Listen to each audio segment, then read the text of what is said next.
We guys, kuthiwa bokufika bashaye umuntu wala eSouth Africa owesifazane ona 33. Kuthiwa bamshaye wa black and blue. Kuthiwa bamutrabe, oh my friend, lo wesifazane. Kuthiwa lo wesifazane oneminyaka o-33 wabanikeza inothisi yokuthi ucela bephume.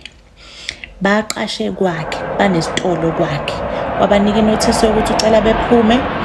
Mayecela bephume kanjalo-ke, bavuma laba bangasho lutho. Hayi, kuthe makushaya isikhathi sokuthi sekumele ukuthi bephume-ke manje. Wabatshela futhi ukuthi hayi-ke isifikile isikhathi, abangasho lutho bavuma futhi bathi bazophuma.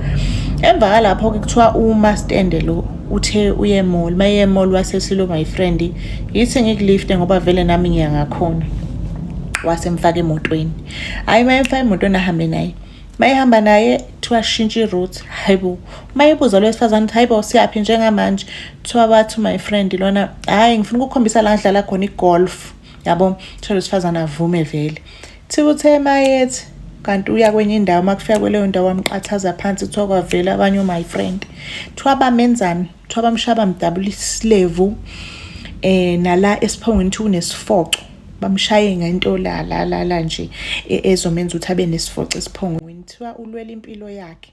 Kuze kwasiza omakhelwana ababonile leso senzo senzeka, bafonela amaphoyisa. Amaphoyisa mayifika eza. Amaphoyisa afika thathe laba bantu laba abawu2 bokufika ababophe bobabili. Then athatha usisi lo kuthiwa gijinyiswe esibhedlela. Kuthiwa kumanje ulwela impilo yakhe usisi lo.